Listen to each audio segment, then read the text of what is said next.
आज का हमारा टॉपिक है Nernst equation, electrochemistry chapter number 2 +2 class से। अब नर्स्ट इक्वेशन होती क्या है? देखो, मोस्ट इंपॉर्टेंट टॉपिक है क्योंकि बोर्ड में 1000% इसका न्यूमेरिकल आता ही आता है। ठीक है, तो इसको ध्यान से समझना। मैं पूरी डेरिवेशन और एग्जांपल के साथ आपको समझाऊंगा। तो नर्स्ट इक्वेशन एक्चुअली में क्या होती है? नर्स्ट इक्वेशन हमें इलेक्ट्रोड पोटेंशियल और इलेक्ट्रोलाइटिक सॉल्यूशन की कॉन्सेंट्रेशन के बीच में एक रिलेशन बताती है कि मतलब अगर हम इलेक्ट्रोलाइटिक सॉल्यूशन की कॉन्सेंट्रेशन को चेंज करें तो उससे इलेक्ट्रोड पोटेंशियल के ऊपर क्या इफेक्ट आता है, कि इलेक्ट्रोड पोटेंशियल बढ़ता है या कम होता है, तो क्या इफेक्ट आता है कॉन्सेंट्रेशन का, तो हमें वो चीज़ पता चल जाती है इस इक्वेशन से। अब इक्वेशन का यूज़ करते कब हैं हम? इस इक्वेशन का यूज़ हम तब करते हैं जनरली जब हमें इलेक्ट्रोड पोटेंशियल निकालना हो किसी भी हाफ सेल का या सेल का, लेकिन जब वो स्टैंडर्ड कंडीशन में ना हो। आपको पता है कि स्टैंडर्ड इलेक्ट्रोड पोटेंशियल तो हम निकाल सकते हैं स्टैंडर्ड हाइड्रोजन इलेक्ट्रोड से, लेकिन जब कंडीशन 1 मोलर और टेम्परेचर 298 केल्विन ना हो, यानी स्टैंडर्ड कंडीशन ना हो, तब हम इस इक्वेशन का यूज़ कर सकते हैं। क्लियर? अब जो नर्स थे उन्होंने एक इक्वेशन दी थी जिसमें उन्होंने बताया था कि जो हमारे पास E cell is equal to E naught cell minus RT divided by NF natural log product की कॉन्सेंट्रेशन और रिएक्टेंट की कॉन्सेंट्रेशन। तो सबसे पहले जो हमारे पास नर्स थे उन्होंने इस सिंपल सी इक्वेशन को दिया था। ठीक है, अब इसको हम सिंप्लीफाई कर सकते हैं क्योंकि हमें पता है ln किसके बराबर होता है? 2.303 लॉग बेस 10 के बराबर। ठीक है, तो इसकी जगह हम इसकी वैल्यू भर सकते हैं यहाँ पे। तो हमारे पास E सेल आ जाता है is equal to E naught cell minus 2.303 RT divided by NF। यहाँ पे मैं बताता हूँ अभी, log base 10 concentration of product to the concentration of reactant, जहाँ पे R है हमारे पास गैस कांस्टेंट, यह है टेम्परेचर, और यह नंबर ऑफ इलेक्ट्रॉन्स ट्रांसफर्ड यानी लूज कितने हुए, गेन कितने हुए, और यह फैराडे कांस्टेंट जिसकी वैल्यू फिक्स रहती है। ठीक है, तो ये जनरल सी इक्वेशन थी जो पहले दी थी। अब हम क्या कर सकते हैं, इसमें जो NCERT में दिया गया है एग्जांपल के जरिए समझते हैं। हमने क्या किया, for a general reduction reaction हमने एक रिडक्शन रिएक्शन ले ली। मान लो हमारे पास कोई मेटल का आयन था, वो नंबर ऑफ इलेक्ट्रॉन को गेन करके किस में कन्वर्ट हो जाता है? मेटल सॉलिड फॉर्म में, और ये एक्वा सॉल्यूशन में था। ठीक है, तो इसके लिए नर्स्ट इक्वेशन कैसे लिखी जा सकती है? देखो, तो नर्स्ट इक्वेशन है ना फॉर अबव रिएक्शन, इस रिएक्शन के लिए कैसे लिखी जा सकती है? देखो, अब ये हाफ सेल है तो मैं इसको लिख सकता हूँ electrode potential is equal to standard electrode potential minus 2.303 RT divided by NF, यहाँ पे N नंबर ऑफ इलेक्ट्रॉन। ठीक है, लॉग बेस 10 प्रोडक्ट क्या है यहाँ पे? मेटल सॉलिड फॉर्म में, और रिएक्टेंट क्या है यहाँ पे? MN प्लस, जो कि हमारे पास एक्वा सॉल्यूशन में होता है। यहाँ तक क्लियर हो सबको? किसी को डाउट? इसके बाद हम यहाँ पे लिख सकते हैं कि E क्या था? Electrode potential under given conditions. E not क्या था? Standard electrode potential. उसके बाद R क्या था? Gas constant. T क्या था? टेम्परेचर, जहाँ पे हमारे पास जो R होता है उसकी वैल्यू कितनी होती है? 8.314 जूल पर मोल पर केल्विन। ठीक है, और हमारे पास टेम्परेचर कुछ भी हो सकता है। यहाँ पे F क्या है? होता है हमारे पास 96,500 कूलम पर मोल। ठीक है, ये उस फैराडे कांस्टेंट की वैल्यू हो जाती है। अब अगर मैं आपको यहाँ पे बताऊँ, अगर आप हाफ सेल का इलेक्ट्रोड पोटेंशियल मेजर करते हैं किसी भी कंडीशन में, तो उसमें जो प्रोडक्ट की साइड होता है वो होता है मेटल सॉलिड फॉर्म में, और ये होता है एक्वा सॉल्यूशन में। ठीक है, यानी लिक्विड फॉर्म में। अब आप खुद सोचो, क्या हम लिक्विड की कॉन्सेंट्रेशन या सॉल्यूशन के पार्टिकल्स का कंपैरिजन कभी भी सॉलिड से कर सकते हैं? नहीं कर सकते। इसीलिए concentration of solid is taken as unit, इसलिए हम इसकी कॉन्सेंट्रेशन को क्या मान के चलते हैं? कॉन्सेंट्रेशन को मान के चलते हैं 1, क्योंकि कंपैरिजन नहीं है तो हम पहले इसको मान लेंगे। ठीक है, तो इसके लिए इक्वेशन क्या बन जाएगी? E is equal to E naught minus 2.303 RT divided by NF log base 10 1 upon MN plus, जो एक्वा सॉल्यूशन में है। यहाँ तक क्लियर हो सबको? यहाँ कोई डाउट? ठीक है, तो ये हमारे पास जनरल हमारे पास एक तरीके से इक्वेशन बन जाती है जो कि रिडक्शन रिएक्शन के लिए है ना। हम किसी मेटल के रिडक्शन रिएक्शन से electrode potential value find out कर सकते हैं। अब हम क्या करेंगे कि मान लो हम रूम टेम्परेचर पे इस इक्वेशन को यूज़ करते हैं। तो रूम टेम्परेचर का मतलब T कितना होता है हमारे पास? 298 केल्विन है ना, 25 डिग्री सेल्सियस होता है ना रूम टेम्परेचर। तो उसकी नर्स्ट इक्वेशन क्या बन जाएगी?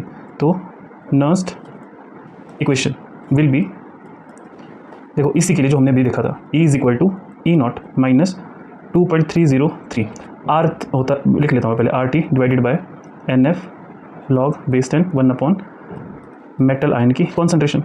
तो यहाँ पे E नॉट माइनस 2.303, R की वैल्यू कितनी होगी? 314, टेम्परेचर 298 केल्विन, N मतलब number of electrons transferred, Faraday constant 96,500, फिर आएगा log base 10 1 upon MN plus. तो अगर जब हम इसको सॉल्व करेंगे तो हमारे पास वैल्यू आएगी 0.0591 upon N log base 10 1 upon MN plus. तो ये हमारे पास बन जाती है स्टैंडर्ड इक्वेशन। तो अभी हमने देखा कि अगर हमने किसी भी कंडीशन में अगर इलेक्ट्रोड पोटेंशियल निकालना है सेल का, तो उसके लिए हम यूज़ करते हैं ये वाली इक्वेशन, ठीक है। लेकिन अगर हमें रूम टेम्परेचर ही गिवन हो तो फिर हम इस इक्वेशन को सिंप्लीफाई करके इसमें कन्वर्ट कर देते हैं और हम किसी भी हाफ सेल का इलेक्ट्रोड पोटेंशियल निकाल सकते हैं at room temperature with the help of this equation. अब अगर मान लो आपको बोल दिया गया हो कि calculate the EMF of the cell with the help of Nernst equation at 298 kelvin, तो उसके लिए आप किस तरीके से इक्वेशन बना सकते हैं, सॉल्व कर सकते हैं, वो मैं अभी आपको समझाने वाला हूँ। तो अब हम इस डैनियल सेल के लिए डैनियल सेल की EMF कैलकुलेट करेंगे by using Nernst equation at 298 kelvin. देखो जो मैं इक्वेशन डिराइव करवाने वाला हूँ, इसका जो फॉर्मूला बनेगा उससे हम एक स्टैंडर्ड फॉर्मूला बनाएंगे। उसकी मदद से आप किसी भी सेल का इलेक्ट्रोड पोटेंशियल पता कर सकते हैं, निकाल सकते हैं। तो जिंक कॉपर सेल है, तो इसको हम अगर इसकी सेल रिप्रेजेंटेशन लिखें तो कैसे होती है, देखो जो जिंक होता है सॉलिड फॉर्म में वो कन्वर्ट हो जाता है किसमें, Zn2+ और एक ऑक्सीडेशन में चला जाता है, और उसमें क्योंकि इसकी ऑक्सीडेशन होती है ना, फिर लगता है बीच में सॉल्ट ब्रिज। फिर उसके बाद हमारे पास जो कॉपर 2+ होता था आयन एक्वा सॉल्यूशन में, वो किस में कन्वर्ट हो जाता है, कॉपर सॉलिड में कन्वर्ट हो जाते हैं, ठीक है। अब हमें क्या करना है, इस पूरे सेल की EMF निकालनी है। हम क्या करना चाहते हैं, इस पूरे सेल की EMF निकालना चाहते हैं। तो कैसे निकालते हैं, देखो हमें पता है कि ई सेल किसके बराबर होता है, ई कैथोड माइनस ई एनोड। अब यहाँ पे कैथोड की तरफ कौन सा है सेल, ये वाला सेल है। तो इसका मतलब पहले मुझे क्या करना पड़ेगा, इलेक्ट्रोड पोटेंशियल निकालना पड़ेगा किसका, इसका कॉपर 2+ से कॉपर में जो कन्वर्ट हो रहा है। तो यहाँ से हम क्या कर सकते हैं, यूजिंग नर्न्स इक्वेशन को यूज़ कर सकते हैं। तो यहाँ से देखो क्या होगा, ई जिसकी रिडक्शन हो रही है उसकी, और उसके बाद E0 Cu2+ Cu minus 0.0591 divided by n log base 10 1 divided by, इसमें लिख सकता हूँ मैं कॉन्सेंट्रेशन ऑफ कॉपर 2+ और एक्वा सॉल्यूशन में, ठीक है। मैंने वही इक्वेशन यूज़ की क्योंकि हमें टेम्परेचर कितना बोला है, 298 केल्विन। अब ई कैथोड तो निकल गया, अब आता है ई एनोड। एनोड में कौन था, Zn, इसमें 2+ और Zn। इसका भी हम रिडक्शन पोटेंशियल पता करेंगे, है ना, क्योंकि इलेक्ट्रोड पोटेंशियल किसके बराबर माना था IUPAC ने, रिडक्शन पोटेंशियल के बराबर। तो E0 Zn2+ Zn minus 0.0591 divided by n log base 10 1 divided by Zn2+ और एक्वा सॉल्यूशन में। अब देखो यहाँ पे n की वैल्यू चाहे तो भर सकते हैं। n की वैल्यू कितनी है, कितने इलेक्ट्रॉन लूज और गेन हो रहे हैं, जिंक 2 इलेक्ट्रॉन लूज कर रहा है और कॉपर 2 इलेक्ट्रॉन ही गेन कर रहा है। तो n की वैल्यू कितनी यहाँ पे 2। तो यहाँ पे n की वैल्यू चाहे तो आप 2 भर सकते हैं, लेकिन मैं फिलहाल n ही रखूँगा, है ना, ताकि कन्फ्यूजन ना बढ़े ज़्यादा। अब मुझे क्या करना है, मुझे निकालना है ई सेल। तो ई सेल कैसे निकलेगा, E Cu2+ Cu minus E Zn2+ Zn, E cathode minus E anode. तो ई सेल इसकी वैल्यू कितनी है, यहाँ पे देखो E0 Cu2+ Cu minus 0.0591 divided by n log base 10 1 upon copper 2+ aqua solution में।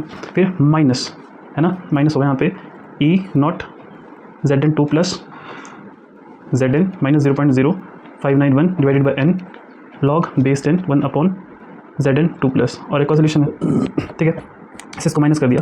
अब माइनस के बाद ये ब्रैकेट में है, तो मुझे पहले ब्रैकेट ओपन करना पड़ेगा। तो यहाँ पे क्या आएगा, E cell is equal to E0 Cu2+ Cu minus 0.0591 divided by n log base 10 1 upon Cu2+ और ये था एक्वा सॉल्यूशन में। अब माइनस से इसको मल्टीप्लाई होगा तो माइनस का हो जाएगा, तो E0 Zn2+ Zn minus minus क्या हो जाएगा, plus 0.0591 divided by n log base 10 1 upon Zn2+ aqua solution में।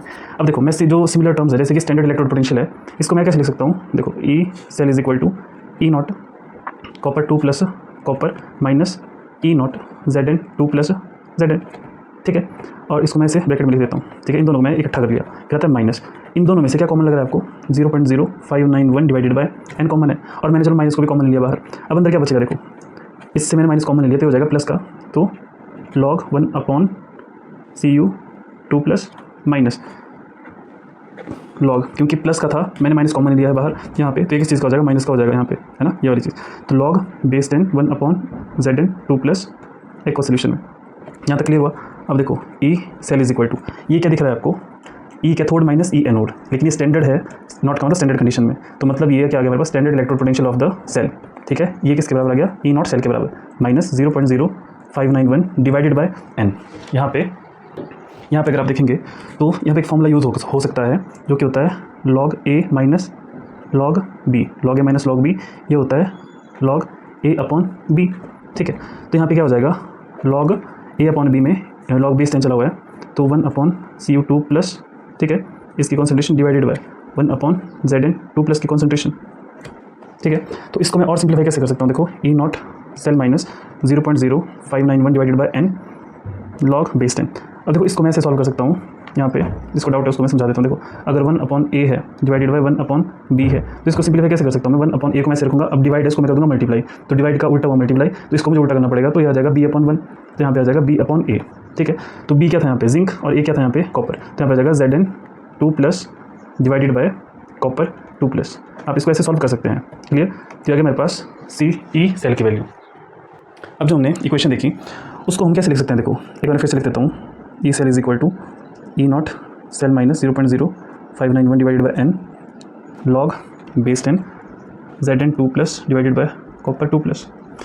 अब ये था जिंक और कॉपर सेल को जो हमने था डैनियल सेल लिया था। अगर मुझे इसी को स्टैंडर्ड बनाना पड़े, तो स्टैंडर्ड इक्वेशन बनानी पड़े इसे, तो भी कैसे बना सकता हूँ, देखो E cell is equal to E naught cell minus 0.0591 divided by n, तो ठीक है ना, यहाँ पे एक जगह मैं 2 भी लिख सकता था, मैंने आपको बताया था पहले, है ना, लेकिन स्टैंडर्ड बनाया तो मैंने नहीं लिखा।